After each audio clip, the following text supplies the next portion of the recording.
Assalamualaikum warahmatullahi wabarakatuh. Eh, saya Rusdiamanto. Pada video sebelumnya, saya sudah menjelaskan tentang tutorial mengubah data kualitatif menjadi data kuantitatif dengan menggunakan SPSS ya.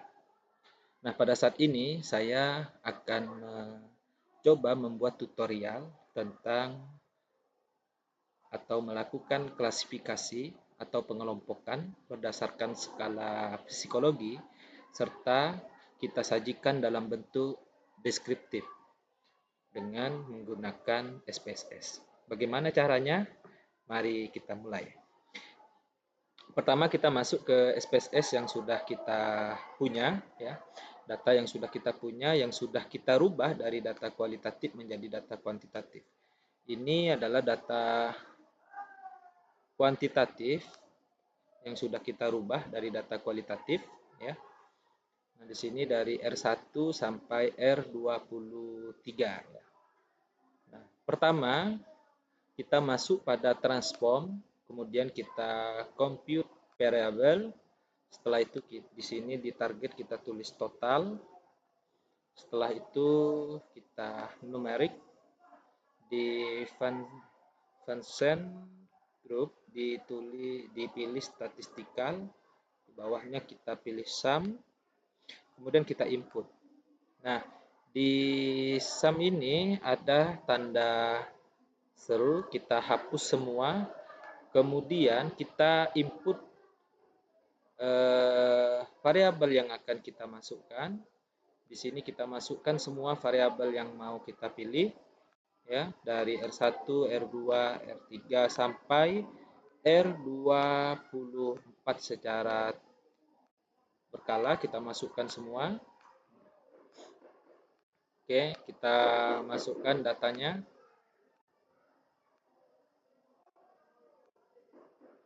Oke, ini data yang sudah kita rubah dari data kualitatif menjadi data kuantitatif. Kemudian kita compute ke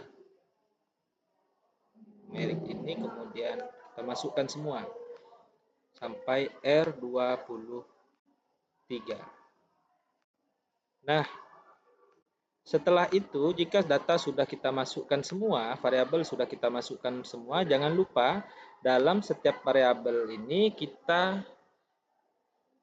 beri R1, R2, R3 dengan pemisah tanda koma. Jangan lupa kita kasih pemisah tanda koma dalam setiap variabel, mulai dari R1, R2, R3, R4, sampai R23. Jika sudah selesai kita berikan pemisah, kemudian kita tekan OK. Oke, kita lihat di sini apakah sudah masuk tadi total yang sudah kita masukkan. Nah, di sini sudah masuk. Tapi di sini masih ada angka 0 di belakang koma. Kita masuk pada variabel, kita turun ke bawah. Nah, di desimal kita rubah menjadi angka 0. Ya. Setelah itu, baru kita mulai untuk mengelompokkan atau mengklasifikasi berdasarkan skala psikologi tadi. Namun sebelumnya, seyogyanya kita melihat terlebih dahulu dapatnya dari mana. Nah, untuk mendapatkan tadi nilai rendah, sedang, dan tinggi, nah kita memakai rumus atau kategorisasi data menggunakan Mian dan standar deviasi. Maksimal data nilai maksimalnya diperoleh dari 5 karena sangat tinggi, sangat sering itu diberi label, diberi value dengan angka 5 dan maksimal datanya adalah 23, berarti 5 kali 23 hasilnya 115, minimalnya adalah 1 dikali 23 hasilnya 23, dan Mian rata-ratanya adalah 115 ditambah 23, hasilnya dibagi 2, hasilnya adalah 69. Untuk range-nya 115 dikurang 23 hasilnya 92. Nah, standar deviasi itu diperoleh dari range dikurang nilai minimal. 115 dikurang 23. Ya. ini untuk standar deviasinya adalah range dibagi 6, 92 dibagi 6, hasilnya 15,3 dan kita bulatkan menjadi 15. Oke, kita masuk pada nilai rendah diperoleh dari rumus mian dikurang standar deviasi. Miannya tadi 69, nah dikurang 15 hasilnya 54. Nah, di sini maksudnya adalah di bawah 54, berarti 53. Nilai paling rendah kan 23, berarti sampai 53.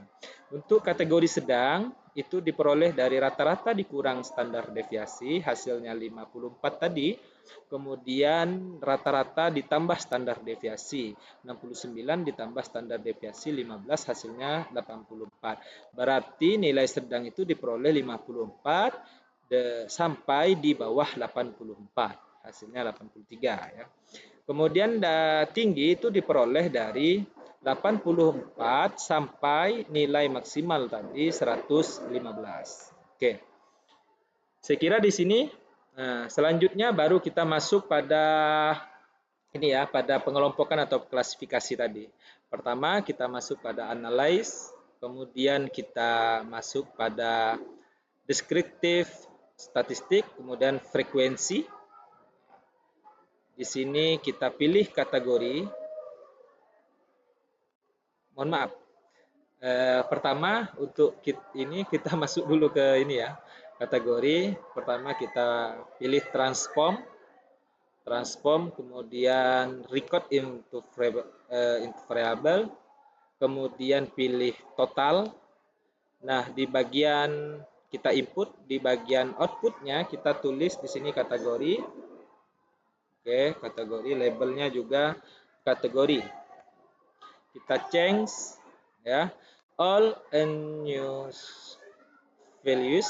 Kemudian new value-nya kita tulis angka 1, di sini range-nya kita tulis paling rendah tadi 23 sampai 53.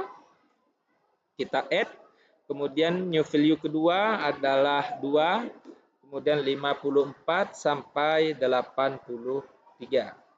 Kita add, kemudian di angka selanjutnya adalah angka 3 dengan range 84 sampai 115 nilai maksimal tadi. Kita add, kita continue. Nah, setelah selesai kita oke-kan. Oke, data sudah masuk. Nah, kita X ini no. Nah, setelah kita buat ini ya, buat kategori, di sini sudah desimal sudah 0 dan values-nya juga sudah saya rubah dengan ketentuan angka 1, value-nya angka 1, label rendah, 2 label sedang, 3 label tinggi. Kita oke-kan. Nah, setelah itu mari kita buat analisnya. Setelah itu kita masuk ke analis, deskriptif statistik. Di sini kita masuk ke frekuensis. Nah, di sini kita pilih mana yang mau kita masukkan. Nah, di sini nilai kategori yang kita masukkan. Kemudian masuk statistik. Nah, di sini mian kita continue. Setelah itu chartnya kita pilih. Di sini saya pilih bar chart. Ya, ini terserah mau dipilih yang mana saja. Setelah itu continue. Ya. Baru kemudian kita oke-kan untuk memproses. Nah, ini adalah hasilnya.